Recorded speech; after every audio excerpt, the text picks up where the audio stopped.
All right. Hello, everybody. My name is Ricky. This is the Addicts podcast, and this is the third episode. It's been kind of a break between the last episode and now, but we're back at it on everything with the New Year's. 2024, I think, was an awesome year. And I think 2025 started off awesome, too, so I'm excited for it. And so today I have with me Leighton Campbell. He is a student here at Mattix Academy. And he has been here since 2019, where he came and he joined with his kids. And I think that he'd be an awesome person to talk about Jiu Jitsu with in certain subjects, and we'll get into it in a little bit. But yeah, so Leighton Campbell, thanks for coming with us. My pleasure, man. Yeah, and he also wrote a book, which is really cool. So we'll be talking about that at the end. So pretty much, I would like to get to certain topics, but first I kind of want to talk about how you started. So you came here in 2019, and you were training with somebody else, and then you brought your kids. So kind of go about how that went. So probably 5 years before I came to Mattix, I was training at Fight Fit with Marcelo Alcantar. Yeah, and also Baco and Quincy were there. Baco? Baco, Matt. Matt, Baco, yeah. And Quincy were there. Yeah. So I started there. I had some things that changed. I moved out to Dania Beach, and then I kind of stopped going because it was just logistics were just too difficult. And all I did from that time until I connected with Mattix was just lift. I didn't do any martial arts or anything. And I was only at Fight Fit for probably 3 to 4 months. So it wasn't like an extended period of time. But I had moved back on this side of town. My kids were older. I kind of had a situation with Vinny, my oldest son, and he kind of crossed the line in something in life, and I needed to shake things up, and that was really what kind of lit the fire under me. So it was like, I'm going to get him enrolled in Jiu Jitsu because I need help, essentially, and I need to be doing it myself. And then when I brought him and signed him up, Charlie, my daughter, was with me, and she's like, "Dad, I want to do it too. I want to do it too." I'm like, "Oh my God!" I was like, "All right, let's go." And then Anderson, he just for the sake of us being all in one spot and not having to run around a bunch of places, I signed him up as well too. Yeah, it took a little because in the beginning it was more whether or not he wanted to do it or not. I remember. Yeah. And it's interesting bringing Vinny up, and Vinny is always kind of a funny story, a cool story, because I remember when you first came, being that you were referred by Marcelo, it was just kind of like, okay, that's awesome. And then you were here and you got your kids involved. I liked your kind of vibe right away, but I didn't know who you were. So like we didn't develop the friendship that we have now. And I remember Vinny, while he was going through that, and I think we spoke about this briefly already, but there was one time he was coming in and I wasn't sure whether or not he wanted to train or not. And I had like a conversation with him on the corner and just like, hey, look, like, because my mentality when I teach kids, and I've been able to construct this a little bit better, but I want the kids to want to be here. And sometimes there's a little bit of patience needed there, but if the kid doesn't want to be here, it's kind of very difficult for the kid, the parent, for the instructors and stuff like that. And I had one talk with him, and from that talk that we had, he took it the right way and he stayed, and then it just like was just like consistency from then on forward. Even though I think you would have made them be consistent, I think I want to talk about that more later. Either way, but Vinny really did a switch, and I was happy that he did, because imagine if it would have taken another route and it's like, you know what, okay, this isn't for Vinny, and he didn't continue. You would have never known.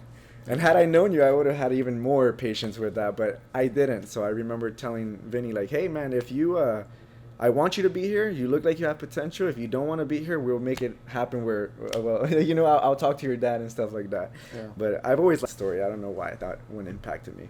But it's cool because not only are your kids training, and now your Vinny and Charlie are training in the adult program, and Anderson as well. He started training in the adult program, super tall, Anderson. But you also train yourself. So that was something that... Did you train as something you want to do for yourself, or something that your kids was doing as well? Like, was that? So when I trained before, I was just by myself. So I've always been interested in Jiu Jitsu and martial arts, those kinds of things. I did martial arts when I was younger also. Okay. But I was going to ask that. Yeah, I did Japanese Shotokan for probably 6 years. And so I was kind of, to some degree, always around it. But as jiu-jitsu became more prevalent, and I was a fan of the UFC, I listened to Joe Rogan. So I was like, would you say those are the main things that got you to do it, like listening to that? And I would, watching? to be honest, I would say listen to Joe Rogan. I don't listen to him as much now. I mean, I listen more to like Lex Friedman, who I got through Joe Rogan, but at the time I was listening to a lot of Rogan, and he was always touting the benefits of jiu-jitsu. And I'm like, it's what's going on with this? Like, this is something I probably should check out. And I'm glad he did, because it's definitely enhanced my life in many ways, and I've made friends, brothers. A lot of people come because of like podcasts, Joe Rogan in particular, but they would see something online and they would get motivated. So it's pretty cool to see. I remember when I started teaching that, I would get a lot of the times people would come in asking for karate. And I think a lot of people say this, but it's true. Like I experienced that. They would come and it's like, no, we offer jiu-jitsu. I don't get that at all anymore. Like a lot of times people come in asking for jiu-jitsu. And so to see it getting so popular, and we're kind of still relatively in the beginning of it, almost like in the United States, but it's grown so fast, and it's very exciting. So I wanted to talk something with you that I think would be a very interesting topic for a lot of people. And when you started at, you said 41? 40. 40, mm-hmm. At 40. So you started at 40 years old. And I was going to ask you before, because I was like, I don't know if Leighton had any sort of martial art experience in the past. That martial art you mentioned is in grappling, right? It's not grappling. It's not grappling. So was there anything that you did that was related to kind of like grappling, kind of moving your body on the ground and these non-sagittal like movements? Having 3 brothers. Yeah, that's pretty. And fighting with them. I understand that. Yeah. No, I never really did any grappling. I mean, I tried out for wrestling. I didn't make the team. I really wish I had made the team, especially at this point in my life and what I'm doing here. And I developed character in other ways, but I think wrestling would have helped on a lot of levels. But I didn't do any type of formal grappling or anything like that. Interesting. Yeah, because when it comes to starting at a later age, you would almost imagine, especially kind of like what we're all told, that like a younger guy can probably catch on quicker and things like that. And I've always been thrown off by that idea. Because I think that jiu-jitsu, if you're learning it a certain way and you're learning it correctly, like you should be able to do jiu-jitsu. And it's like you hear like little sayings like jiu-jitsu for everybody, not everybody's for jiu-jitsu type thing.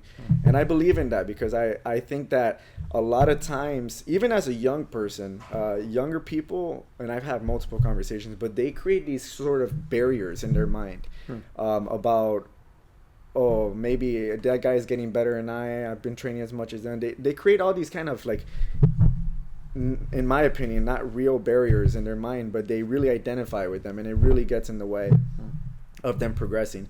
And I see that a pattern with older people, especially those who've never done something like sports before, is that it's funny because something like a break fall, where you have to bend your knee and fall back and break, to teach that to a 5-year-old, 6-year-old is like right away, which is interesting because they don't have the brain capacity of an adult. But to teach it to somebody who's lived his life for years and years and years and never done something like that, it's almost as if throughout those years he created some sort of barrier for himself and just like, no, I can't do that because he's never done it. And so I can see that sometimes, and my goal as an instructor is to kind of get them to confront those barriers, because it's just getting in the way of you learning. But if I teach an older person, just the idea of falling back in their head is like, no, this is scary, I might get hurt. Things that are not going really through kids' minds too much. And then they'll bend their knees and then they'll do it, and then it's like, okay, I'm capable of learning this. So now they believe in something, and now they can learn jiu-jitsu. So it's like breaking through those barriers. And I wonder if you can kind of like, I don't know if the right word is resonate, but do you think that you created any barriers starting at a later age maybe, or did you believe that like, hey, I was capable? Because let me preface this better, because I've always looked at you as a good example for other people who are of older age to start jiu-jitsu, because Leighton shows certain qualities, like Leighton being you, of course, right? Leighton shows the quality of consistency, which I think is the most important, right? So whether your schedule is 3 times a week, 4 times a week, 5 times, however many, no matter what, you have a schedule. And that speaks volumes to me, because something I notice the most is people who have schedules that they don't even understand. Like, they do not progress in jiu-jitsu because they're not prioritizing it, Yeah. But you understand the importance of prioritizing it, and you've always had that. So I haven't seen those barriers as much with you, but I wonder, coming from you, not to speak for you, like, did you experience any barriers as far as like starting at your age and doing jiu-jitsu? I don't know that I experienced barriers related to my age. I'm 46 because I started at 40. I'm 46 right now. I can't really think of any barriers other than, going up against really young, athletic, strong, big, like that is kind of something that I have to be conscious of, because I am trying to not get injured. So that is something that goes through my mind. I know I can do a lot to prevent that, and I do what I can, and I've been fairly successful at it. So I think that's probably like the only time that age comes into my mind, and that only really applies to people who I've never rolled with before, or people who are new. But when you're saying that you like rolling with these younger, bigger, more athletic guys, is the main reason of mentioning that is injury, like because of the chance of injury are bigger? Yeah. Interesting. Yeah. And you have been injured. I have been injured. Yeah. Actually, I usually say that at all times I have something that I'm like getting over, but right now I think I'm injury free. That's good. Enjoying it while it lasts. Because jiu-jitsu, like, and especially the way I teach, I really focus on not getting injured. I try to make sure that not only the environment here is one that we're taking care of each other. Minimizing injury to 0% is just not a possible thing. If somebody disagrees, I'd love to have that conversation, but it's just not possible. But you can significantly decrease the chance of getting injured. Something with you, for example, because everybody comes in with their things that I think are probably I don't know whether to call it a personality thing, but like of the body, like a physical personality. I don't know. But you're strong, you work out, you go to the gym, and these motions going to the gym are very different than that of jiu-jitsu. There's a very, I don't know if the right word's sagittal, but forward, back, up, down. So kind of like moving the body and things like this. So in the beginning, more than now, because I think you've improved significantly with this, there was like a lot of like tension. And I see a relationship with age and this trait. And one example that I try to talk about, I mentioned this a lot because it truly was an impactful moment, but I remember I started at 17 and I loved it. The second I started, I didn't stop. I wanted to be the best version of myself. Didn't know how to, but I wanted to be good at jiu-jitsu. But I don't remember 4 years, 5 years in, that I can't remember, but I remember seeing a black belt passing somebody's guard, and it looked magical. It almost appeared to me as if he was reading the guy's mind. And I was just like, that's cool. Like, I looked at him like, that's cool, but I would never be that good. And it was a barrier that a young person created. And I was young. And I created it, but I can genuinely, because I'm myself, know that I believed in that. Like, I'm not going to get that good, but it's cool that people like that exist, And now I will look back at that, and I think I've gotten better than that individual. Not in a bad way. Wow, but awesome. It's like, I never thought of it on the way there, but I look at that and I'm just like, why did I convince myself? Not only did I convince myself of that barrier, I identified with it, and I moved forward with it. And as somebody who's young, creating that, I can't imagine somebody with 10 years or 20 more years of life experience. They probably have so much more on their plate that overcoming those barriers could be a little bit more difficult. But at the end of the day, they're completely overcomable in a way. So when I see somebody like you, who I don't see you pursuing jiu-jitsu as if there's any barriers. Like, you're just like going, you go to class, you move forward. But there's a lot of people that around your age that don't carry it that way, and I think it's an interesting topic to talk about. We're not the only ones talking about this. I've heard this subject a bunch of times. Yeah, I think the barriers that I faced were not really related to the age. There are other barriers, like related to my ego. Like, that's a barrier, and other things. But anytime or hitting plateaus where you feel like I'm not progressing, and not even necessarily compared to other people, but just within myself. So those things have been more challenging. And the way I think about it is like, are the benefits of what I'm getting greater than the challenges that I perceive in my mind? And even those challenges, they're not actually real. They're just things I'm telling myself that, because I always break through the stuff eventually, but sometimes I get stuck for a time. And the answer is always yes. It's like, I mean, when I look at the benefits that I've gotten versus any of the challenges that I have, even having injuries at times, it's like, yeah, it's not even a comparison. Do you understand, like, when you break through these barriers, or a lot of people call them plateaus, where they just feel stagnant, they're not getting better? Do you feel like when you get through these plateaus that you understood how you got through them? I do. You do? Yeah, almost every one I know why. And That's I could tell you my very last interesting. one. That's interesting. If you want to hear it. Nice. But yeah, the last one I was at, it was just training, because I train consistently, and it's just like I'm at this level, not getting better, not getting worse, but I'm just here. And I've heard this countless times, but it just, for whatever reason, it just doesn't resonate with me. But you mentioned at some point controlling the end of the lever. Like, so if I just focus on that, I would probably become more successful, or at least be able to potentially break through the barrier. So then I really started just every opportunity I can, and I think you've kind of seen it when I roll, like, getting double unders, getting people's elbows, like trying to separate their elbows from their core as much as possible, and just anything like grabbing the head in the appropriate position, at its best. I work in progress, but I do a lot right. But yeah, so there are times that I've just been where I don't know what else to do, but I'm thinking, okay, if I can control the end of this lever, or not allow him to control the end of me, like the end of my lever, then I'm going to be able to progress. And that kind of pushed me through. And now I feel I'm in a stage where I'm still growing. I don't feel like I'm stagnant right now. If this stuff is cyclical, I don't know if that changes over time, but it seems like I may feel this way again. I have a way of getting through it. And it's just really, that's very, because I know this is maybe something else we'll talk about, is like the analogies between jiu-jitsu and life. It's like, anytime, I do this in other parts of my life too, but definitely in jiu-jitsu, when I'm trying to get to another level, I actually go back to the basics. It's like, you can almost not have a deep enough understanding of the basics. Yeah.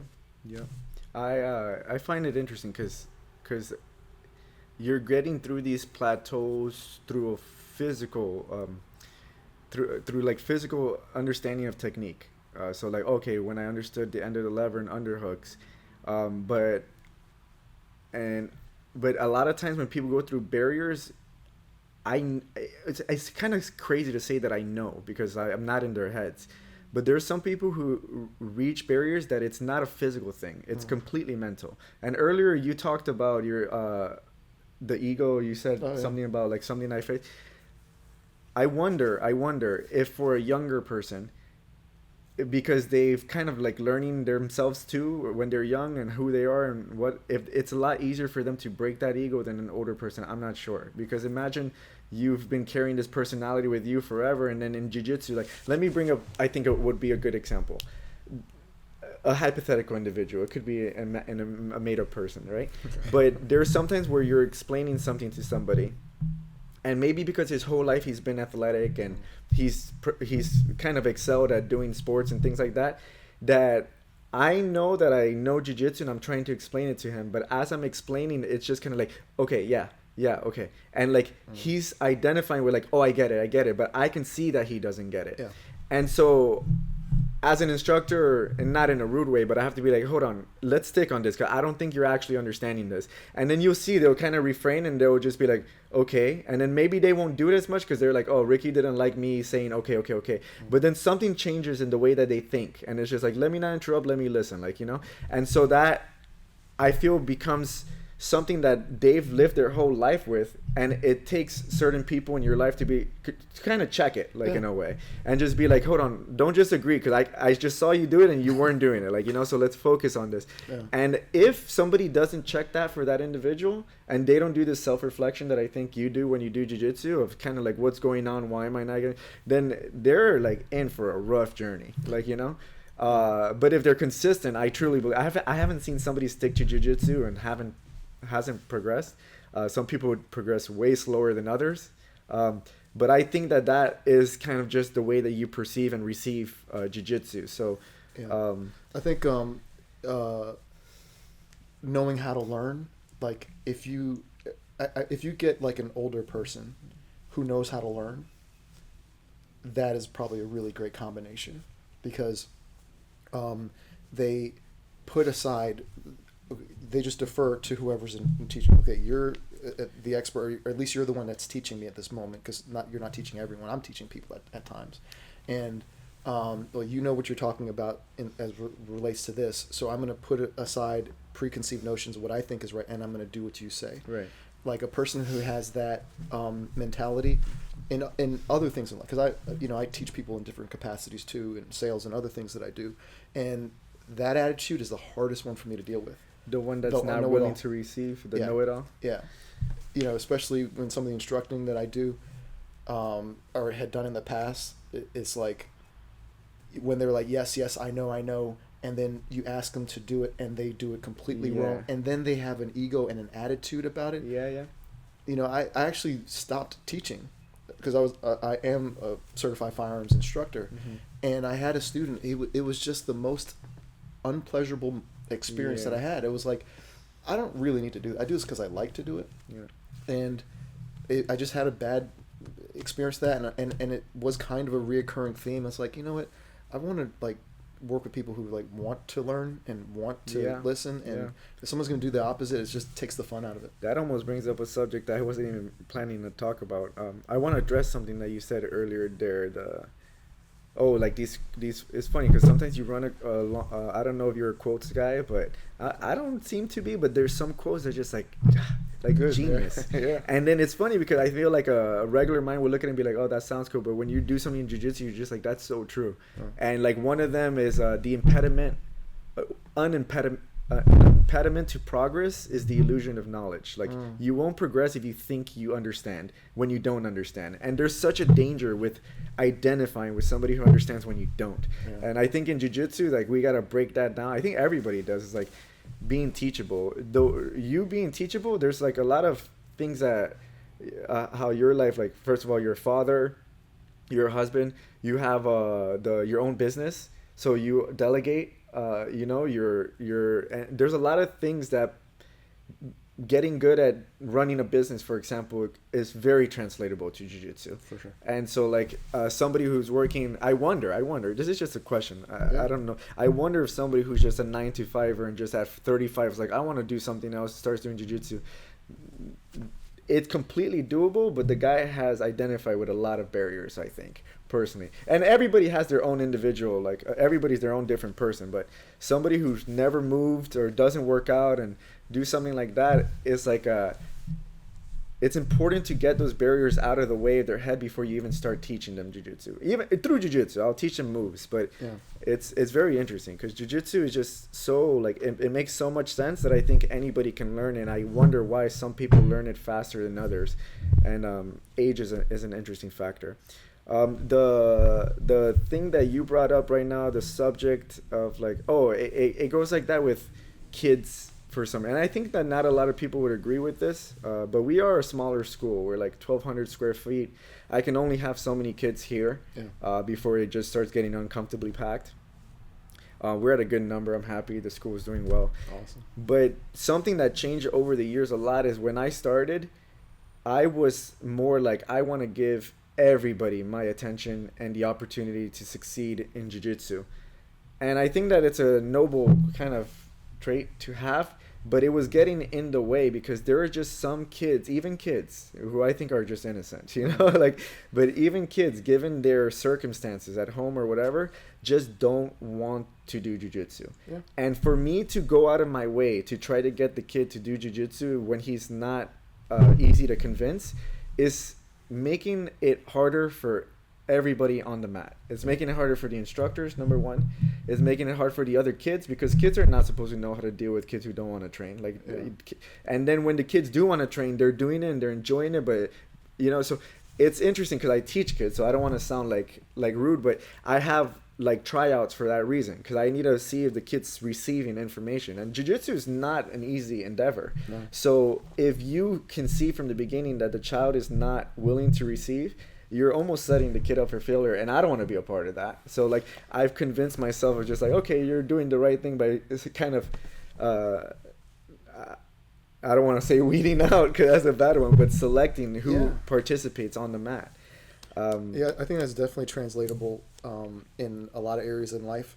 Like you mentioned, I have my own business. I've been in sales my entire life, and at some point I got to the realization is like, I'm going to stop trying to force people to get something that they don't want. Mm-hmm. I'm just not going to do that anymore. What I'm going to do is I'm going to find the people who want whatever I'm offering. Yeah. And it's just like kind of a mind shift where I don't have these combative situations anymore. I just, we call it finding the buyers. You find the people who want it. Yeah.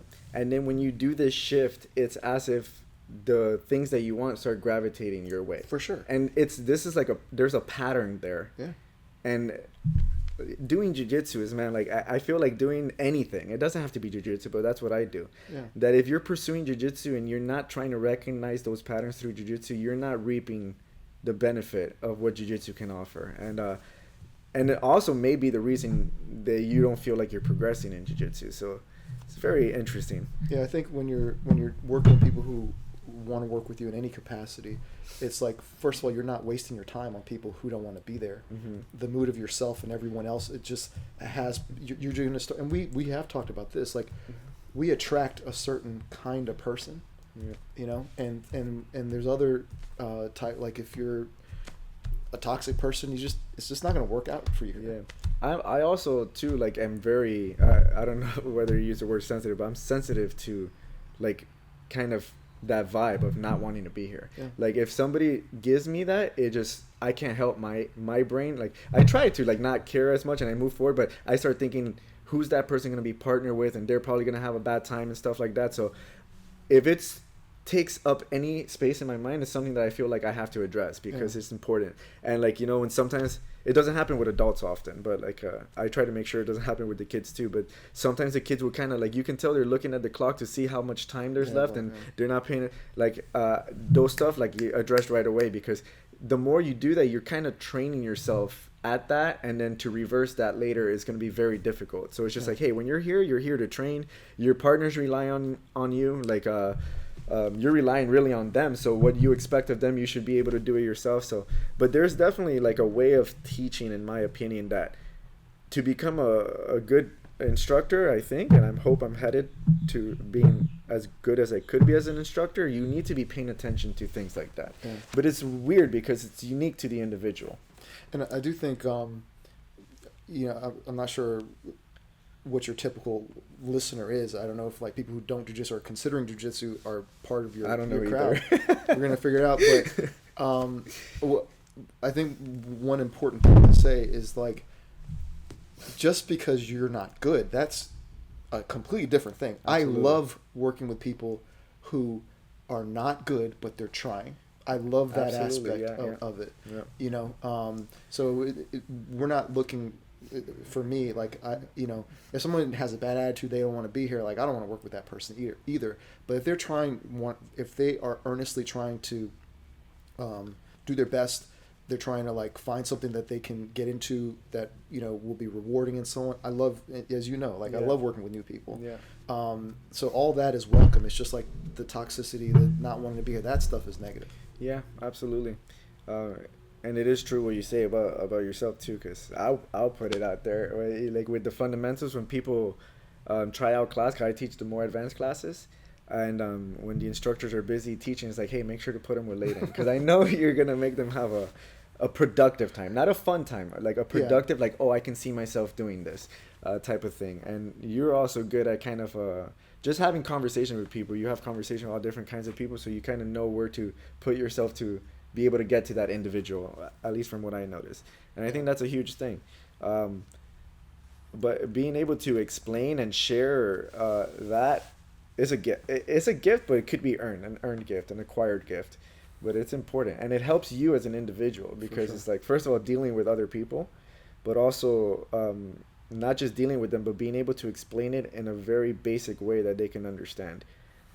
Yeah, 100% agree. When I am paired up with new people, I really enjoy it for a number of reasons. One is I know that it's helping like everybody. You know, the instructors can't be with everyone all the time, so to have them with somebody that they know is going to take care of them, I know that is appreciated. So it's great to be able to like fill that role, because as I think everybody here has like a role that they fill, and I think it's important. Like if you belong to like a meaningful group, you kind of got to figure out like where do I fit in, you know, and what can I do to help out. And I know that's something that I can do to help out.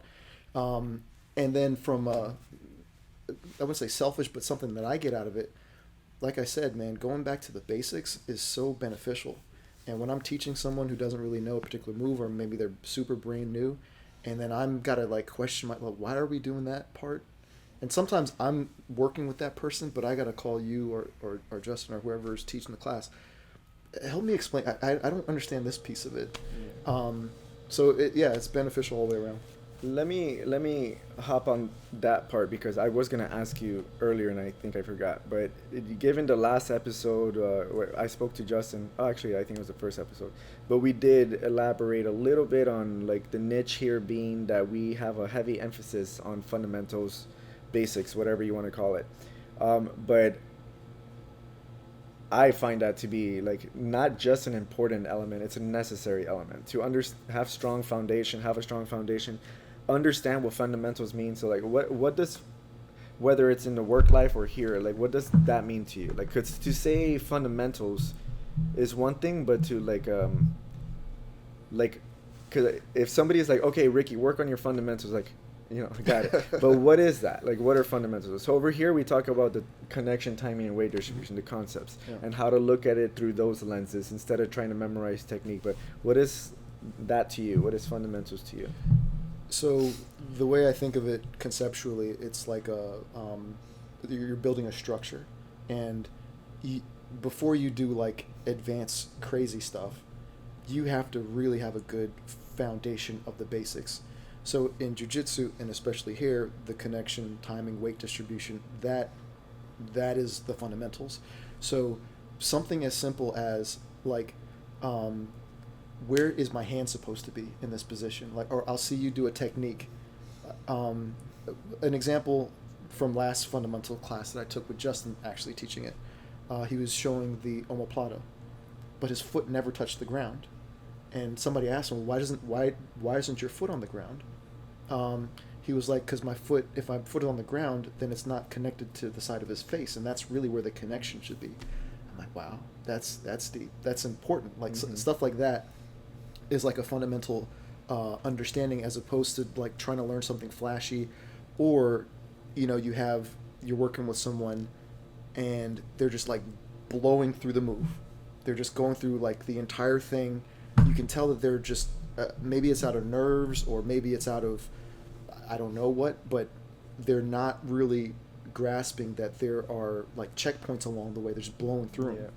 And so I guess that's kind of a way to think about fundamentals, or like these important checkpoints along the way to finishing a technique, if we're talking about a specific technique.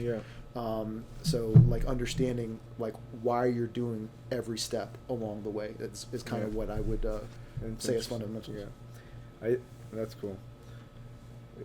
That's like one of those patterns that I'm talking about that is everywhere. It's not jiu-jitsu, but it's a pattern that if you handle everything, understanding it through fundamentals, it helps. Another aspect, kind of almost going back to what we're talking about, dealing with people and stuff. Jiu-jitsu is not possible to do with somebody who's not working well with you. So like it's interesting because you have to dialogue. Now imagine like somebody who's painfully shy has to dialogue with somebody in jiu-jitsu where you're touching each other. So like it gets, you know, so that's that barrier that one, but it's a cool way to overcome that barrier. But if you have trouble turning anybody really into a productive training partner, then you'll tend to find somebody who just meshes with you, but you're limiting yourself in a way. But even that, like, what builds that? Like, I think I remember, I remember you brought up a great point, and I really liked it because it was something that was going through my mind a lot. Where sometimes we have these expectations of people, and as far as like when you come in and somebody new comes in, introducing yourselves, you know, and I'm like that too. You're very much like that, and we're also all had that first day coming in, and anybody who does that to us is just like, that's awesome. So like knowing that that's an important element towards the tribe, which we'll talk about later about your book, my favorite part of the book. Oh, really? Cool. Yeah. Is important because if you're introducing yourself, people feel comfortable, people want to listen to you, people want to receive you. But if you're somebody who's kind of like building this wall in front of you that you can't talk to them, it's just like they don't feel like they can go to you for help. Now imagine the whole room was like that. It's like, I don't like jiu-jitsu. But like that's a fundamental idea to me that has nothing to do with jiu-jitsu technique. And if you are the type of person who introduces yourself to somebody but genuinely and naturally, you're probably a good training partner. There's a high correlation there, I would say so. You know, and so that is a really important thing that I learned, and I don't have many original ideas, but you pick up these things along the way, and they really make an impact on you. And that particular one I got from BNI. So I'm in a networking group, Business Networkers International. I've been in the group that I'm in for 13 years. And, you know, the reason for that group is to build your business. So that's the purpose of it. So we have meetings weekly, and we have people who, you know, come and go in terms of in their membership. And we know that we need to have new people come in if we want our group to be successful. Because people inevitably... they retire, they move away, they sell their business. There's a lot of things that happen that cause people to have to like move on. And some of them are not negative, but some of them are great. It's positive. It's like a great development in their life. They just can't be there anymore. So we know that we need to have fresh people to come in, and we don't accept everybody. We're very selective in who we select. But when someone first walks in the door, there or here, you don't know who that person is. That person can be a very critical person to our group. I think of like Yidel. Like, I don't know, Yidel's just another person who came in. And I do the same thing I do with everybody because I'm giving everybody a chance. I hope they give me a chance also. Shake my hand, introduce myself to him at some point. I may not have been the first person, but I know how I am. At some point, I'm sure I did that. Fast forward a couple of years, we're on a we are in India together on a train in the middle of the night having a very deep conversation. Yeah. In a sleeper car. So we're stacked up with people. My brother is on the trip too, but there's, I don't know, 50, 100 people on the particular car that we're on, and we're having a very deep conversation. And that's somebody I met walking through the doors. So it's like, you never know. That relates a lot to this idea that when you head in the direction of like kind of just being fundamentally strong, things start to gravitate your way without you even knowing, which is honestly a reason why when you said that you understand how you get through your plateaus, I was a little bit shook by it. Oh, wow. Okay. Because personally with me with plateaus, I don't feel like they exist anymore. And it's very interesting because it took a long time to get there. But in the beginning, I was reaching plateaus and it was just like, what do I do? And I'm looking for the technique to get through the plateau. And I would just end up forgetting about the plateau. And that's how I overcame it. And then I was just like, I'm definitely better than when I thought I had a plateau. But then I'll hit another one. And then I'll be like, what do I do? And I always looked at it as a technical thing. And then later on I started noticing they started happening less frequently. And it was funny because I would talk to people and I'll be like, the more you train, the plateaus are going to exist, they're just less frequent. And then later on in life I started realizing to myself, I don't even think they exist. So like I don't even think about like getting through plateaus. I just think that because I understand and believe in the fundamentals of jiu-jitsu, that as long as I'm staying true to that, everything unravels itself. Like, and everything that's gonna happen is going to happen. Like ending up in that car having a deep conversation with Yedel, you would have never imagined that conversation happening.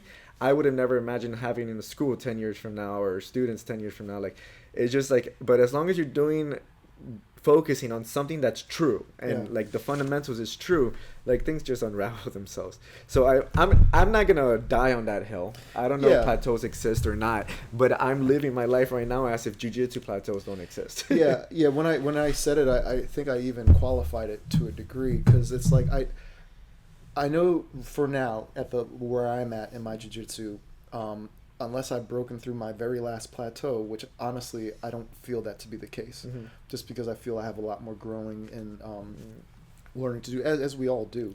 But I can see someone saying like, I don't believe in plateaus, because it's all in our mind anyway. You know, for me it's like, it's never like a particular technique.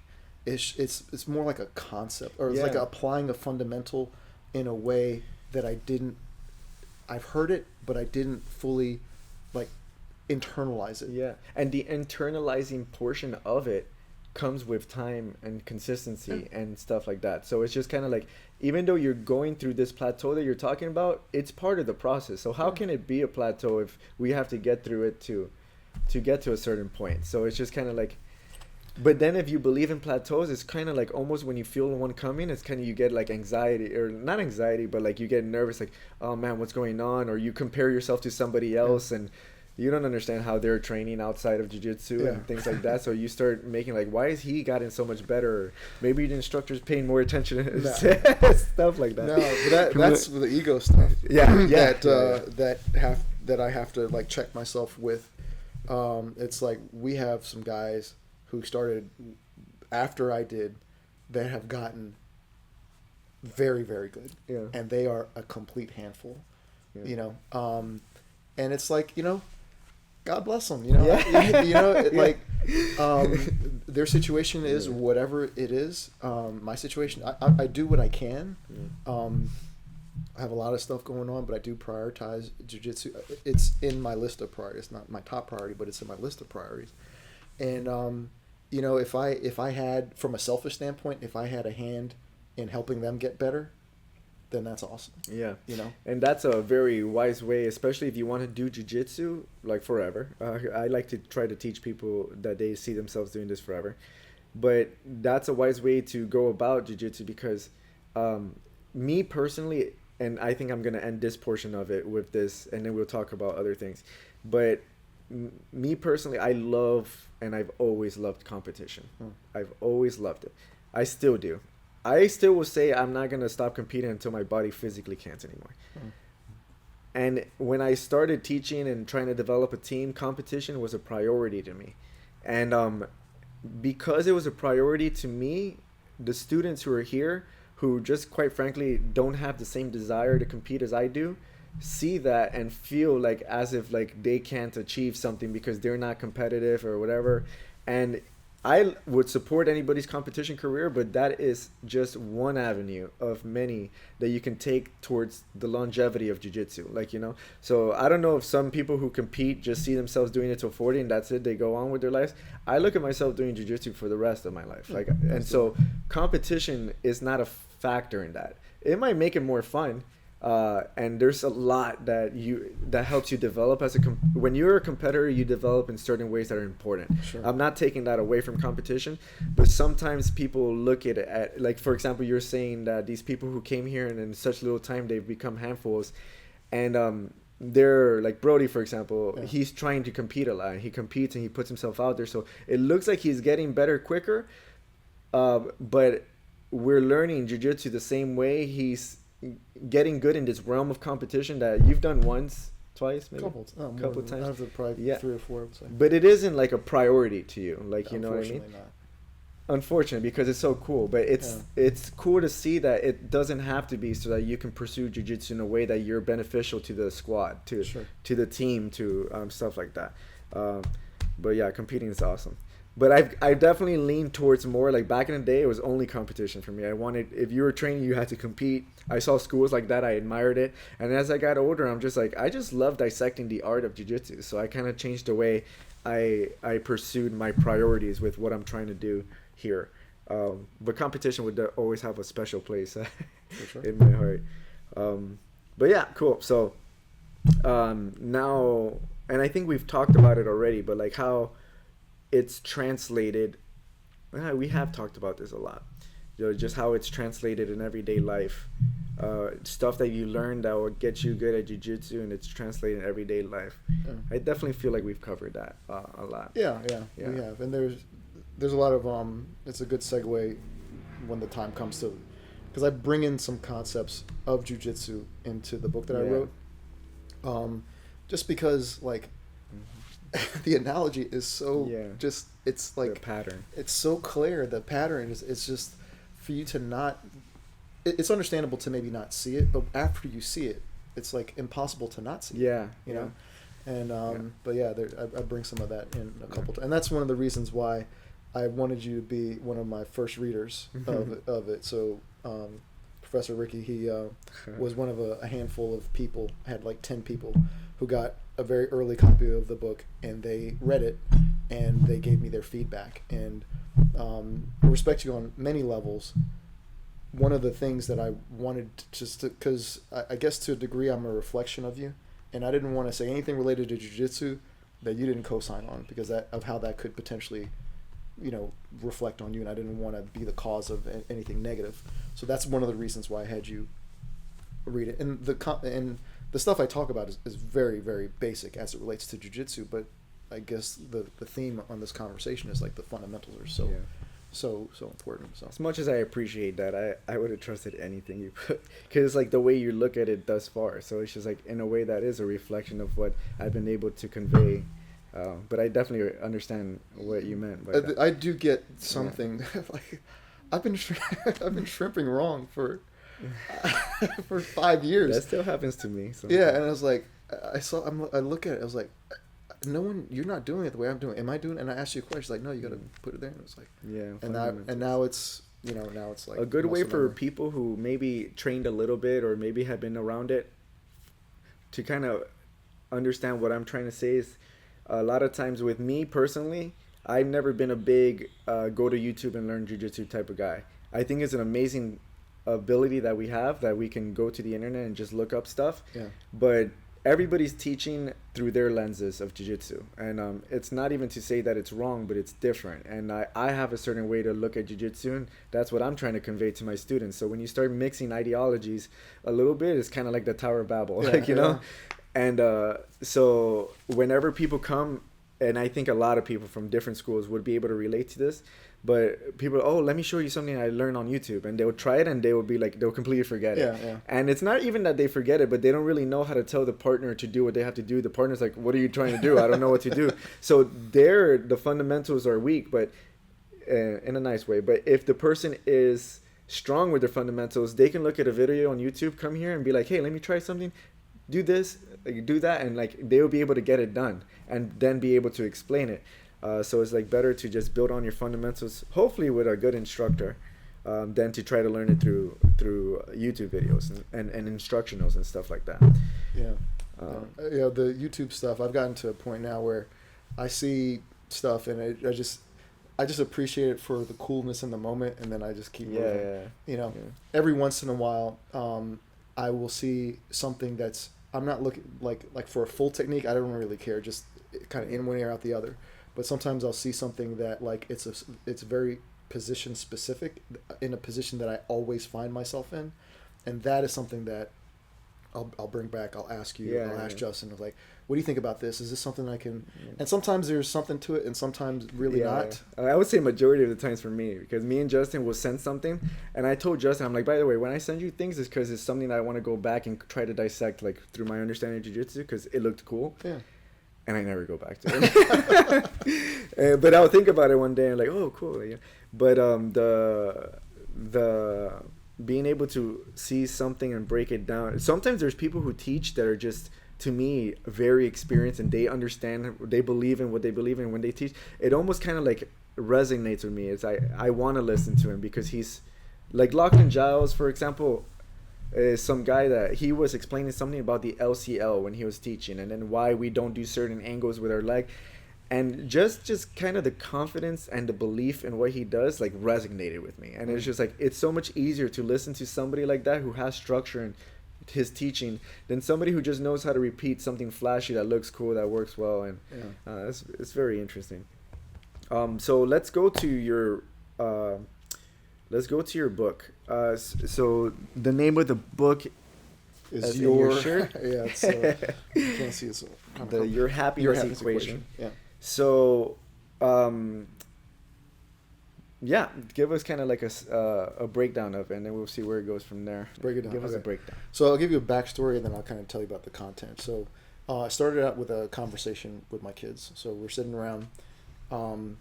Knowing me, I was trying to backdoor a lesson into them, and I didn't want to go the direct route. So I was like, hey guys, let's see if we can come up with an equation for happiness. And we have all types of crazy conversations, like almost nothing's off the table. So we're sitting down, I'm taking, I'm kind of quarterbacking, I'm writing stuff down as they're saying it. And at the end of it, like I look at what I have, and I'm like, man, there seems to be something here. Like it seems like this is more than just like a trivial conversation. But I wasn't really sure. So at the time, I was in my BNI chapter, and I was the educational coordinator, and we were responsible every week to bring like a 4-minute educational topic on something networking related, life related, business related, something that would be beneficial to the members. So I took that week and I worked on the equation. I did more research. I polished it up a little bit. It was still very rudimentary compared to what it is now, but I worked on it. And I gave the presentation at my BNI chapter, and I have been educational coordinator and done presentations many times before and many times after, essentially getting no great response.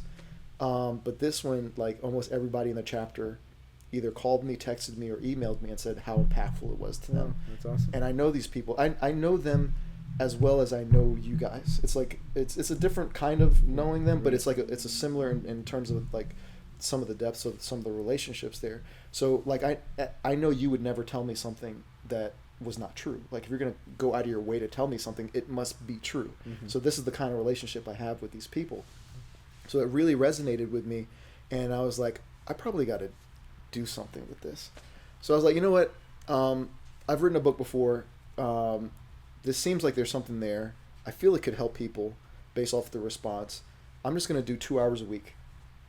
And then I'm just going to do 2 hours a week. And I did that over the course of like 3 years. And 2 hours like writing? Writing. Right. I did an hour on Tuesday because I don't train on Tuesdays. I have a schedule. And Tuesdays I don't train. And Saturdays I don't train. So I do an hour on Tuesday, an hour on Saturday. And that was it. But 3 years went by, and I got to the end. Wow. I was like, okay, well then it was just one of these things where I get to the end of a checkpoint, and then I just have to go on to the next thing. So got it fully written and done a book tour and all types of stuff, and actually the book launches on February 4th. So that's kind of like the backstory. And what the book is about is essentially, it kind of lays a foundational, some foundational concepts on happiness, which we can maybe, it'd be cool to talk about how I tie in some of the jiu-jitsu stuff in terms of that. And then it goes into, there's a quiz you can take. It's 7 short questions. You answer the quiz, and you get a happiness score on a 0 to 100 point scale. So I created this equation. Depending on your answers, there's a numerical value depending on the answer that you have for a particular question. That goes into the equation, and then that's how you get your score. I don't know if you know Gene is a statistician and mathematician. Mm-hmm. I didn't know that, but he brought that up, and he was one of the person that I had look at the formula to make sure I didn't, because I'm like, we're taking this worldwide. I want to make sure I don't get caught with my pants down, and so I sent it to him, and he looked at it. He was like, yeah, the math checks out from a mathematical standpoint. This is subjective to a high degree, and it really depends on the person and how honest they're being and so on. So he didn't sign off on the legitimacy of some of the claims I'm making, but in terms of the math piece of it, is good. So yeah, that's kind of it. And some of the things I talk about as it relates to jiu-jitsu that tied into the book was, one of the first thing was not basing your happiness on emotions. And the analogy that I draw there is not putting your weight on your opponent when you're trying to pin them, because your opponent, if your weight is on your opponent, when they move, you're going to move.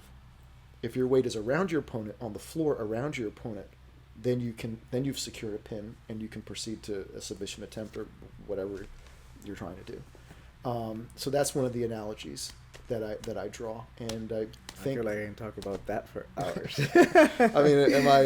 That's great. Is that yeah, a good? No, is yeah, that you certify that? It's like you can make decisions when you're centered, but if you're like, your center is on something as unpredictable as your emotions, it's kind of very hard to make productive decisions. Yeah. And in jiu-jitsu, you cannot do productive things without centering yourself, which is part of the weight distribution concept. Exactly. Yeah. So that I thought that was a meaningful pattern that crossed over from jiu-jitsu to life, and it's very, very powerful. And just so everybody knows, like how I define happiness in the book, what I'm talking about is like a deep sense of satisfaction at like the deepest level of yourself, like a sense of inner peace. That's what I'm referring to. I'm not referring to like the emotional feeling of happiness, because that is here today, gone tomorrow, or here 1 second, gone the next second. Mm-hmm. And if you're chasing after the emotion of happiness, you're almost doomed to be unhappy. Very interesting.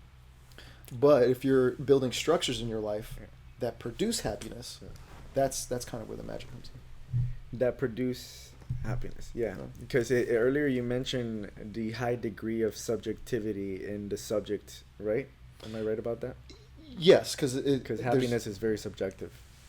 Happiness is subjective, yeah. And the subjectivity I was referring to is in answering the questions, because some of the things are like, give yourself like an how would you rate your gratitude? That's one of the examples.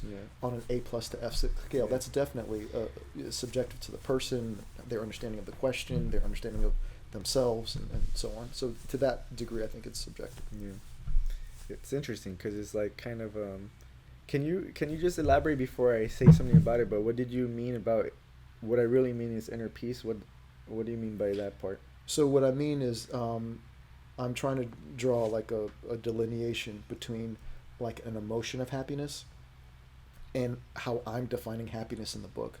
I'm talking about like happiness on a deeper level that is not tied to like emotions that could be fleeting and often are fleeting. So is that form of happiness that you're talking about, could it be interchangeable with the word peace? It could be. I mean, I use the word peace in my definition, so yes, I would say so, yes.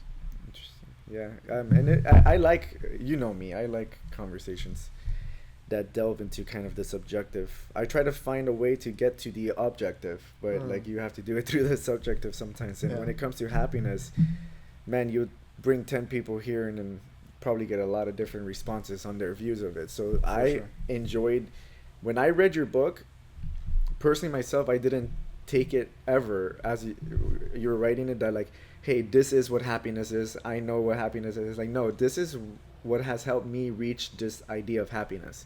Sure. And so they're kind of personal stories, and it's just like me as an individual, even though it's stories like, for example, with your kids, I don't have kids or stuff, but I can look at it and relate the examples that you're giving with certain things in my life that have helped me get to whatever this happiness idea means to me. But the word peace is always interesting because I've always pursued peace, and reading your book myself, I kind of like, let me try to see if I can I think if he's talking about peace, and I'm reading it as such, because if I'm reading it as the emotion of happiness, happiness has gotten me in trouble sometimes. Oh, you know, a lot of times it will. And but peace has always been kind of just there, and it's like consistent, and in a way I learned to appreciate it more than happiness. But I also like being happy. So Yeah. So it's so some of the words, it could be semantical. It could be we're talking about the same thing, but we're using just different words. Yeah. But the larger concept is kind of what you're saying. Is the thing that I'm trying to help people with, and the point of the book and the tips and ideas and stories that I tell are all geared towards building structures in your life that produce a positive effect for a long time. Yeah. That are dependable and reliable. And I think that is another thing where jiu-jitsu comes into play. I have many things in my life that bring me tremendous joy. Jiu-jitsu is one of those things. And a lot of times people feel happiness is like just something that happens to them. Like, I'm just going about the world and I'm happy today because things are good, or I'm not happy today because things are bad. And they don't have any agency about it. It's just something that is kind of like imposed on them. And that's not true. You know, you have a lot of ability to control that in your life. There are crazy examples that people can cite, but for most people in most situations, that's going to be true. And that also takes a lot of hard work.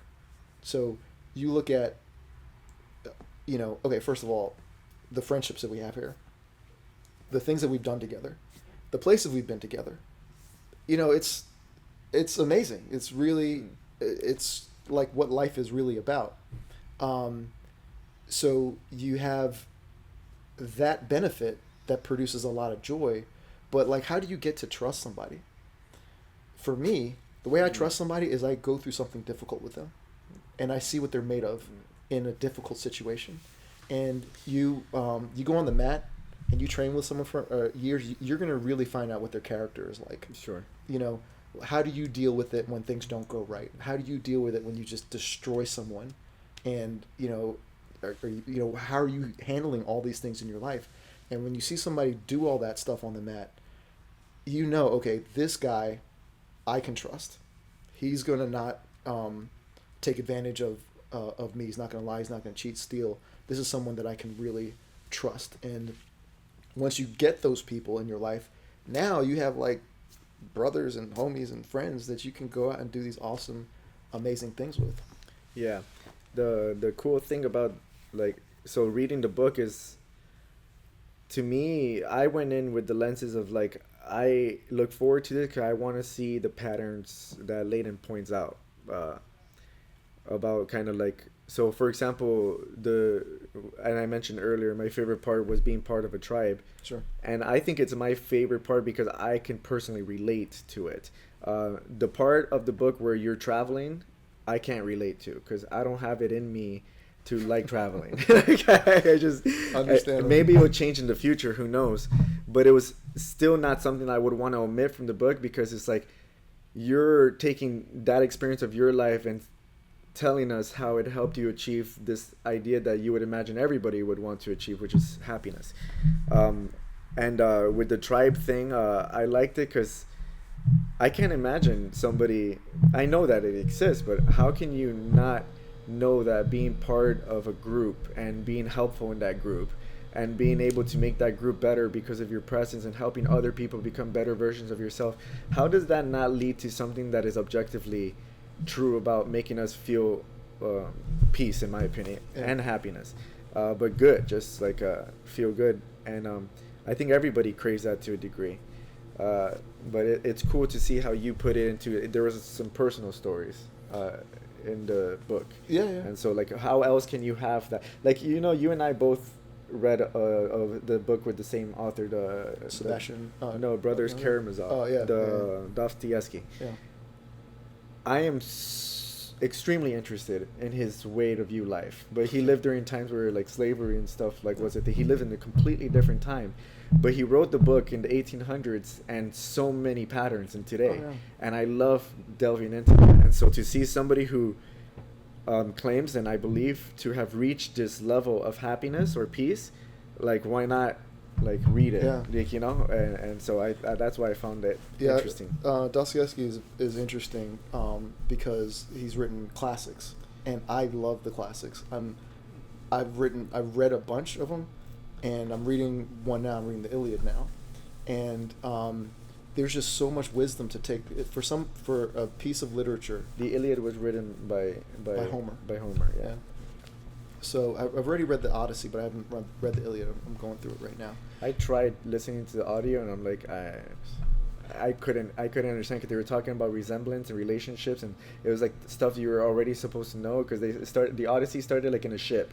Yeah. And then it starts talking about a relation. I'm like, I feel like I have to read something before I read this. Guy had trouble understanding it, but I would love to. Yeah, and Odyssey was great, and I enjoyed it. The Iliad is still developing, but But the idea with the classics is authors sometimes they like we're talking about these patterns of life that exist. Yeah. And they bring it into their stories, and they resonate. They've resonated for thousands of years to some point, and may resonate for tens of thousands or more, and I think that's really huge. Yeah. So a lot to learn with that. I almost think it's crazy, not to be like critical, but people live their lives not trying to like delve into those patterns. And maybe everybody does to a degree, but I think as long as people are trying to delve into something, like they're searching for something, it can be different for everybody. Just like with traveling, like you gotta travel, but it doesn't resonate with you. But I mean, you Jiu Jitsu, you read the classics, you do other things, but someone who does like literally doesn't do anything, I think that's very problematic. But going back to the whole tribe thing, just to give, and I credit Sebastian Junger. He wrote the book called Tribe, and that book had a huge impact on me. And I would say that Mattix was the first group that I belonged to after reading that book, and I was just way more intentional than I was in other groups that I was in prior to, because that book was fresh on my mind. So just the way that some of the things that it takes to be a good group member, I've kind of always done. Sometimes I didn't even know it was like not a conscious thing. It's just like, this is this way I am, and I'm going to act in this way. So not that I'm a different person. I'm probably the same person. I'm just more aware of what I'm doing. And, sometimes maybe I will go out of my way because I know, like, I see somebody who comes in and I'm in the back and everybody's talking, whatever, but I saw them come in. It's like, okay, I'm going to go introduce them. I'm going to stop this conversation and go over and introduce them because that's important. I don't know who this person is. Mm-hmm. So maybe to an extent like that, I do something that I wouldn't have done before, but by and large, I'm the same person, and I'm just maybe more aware in certain scenarios. Yeah. But even though you're the same person, I think through doing it a lot, you saw the benefit that comes with doing things like this. For sure. So like it's just like, a confirmation of this behavior is correct. Yeah. Yeah, very cool. I think we could put it an end there. I enjoyed it. I actually look forward to listening to this myself. A very cool conversation, and that's pretty much like the gist of what I want this podcast. One of the realms that I wanted to be touching. Because it's like Jiu-Jitsu, it's the Mad Addicts podcast. So I would say that the first market that I'm reaching out are the Mattix students, really. Sure. Whatever this turns into, it turns into. But I like to have conversations about Jiu-Jitsu, definitely in the physical, but I think that's more for when I do technique videos and stuff. But also how like Jiu-Jitsu has helped individuals and maybe the networking aspect of it all, and how it translates to life, and then, because everybody has their own story, but I am a big believer that if somebody prioritizes jiu-jitsu, it is complementing their life for the better, and I want to understand it from them, what that is. And for sure. So this was awesome. Thank you, man. Ricky, if you don't mind, just so that everybody knows how to find the book. Oh, yeah, absolutely. I'm still new to this. So. All good. So if you like anything I said or want to check out the book, you can go to our website. It's yourhappinesseq.com. So you can take the quiz for free. And if you want, you can buy the book there too. Of course. Thank you, Leighton.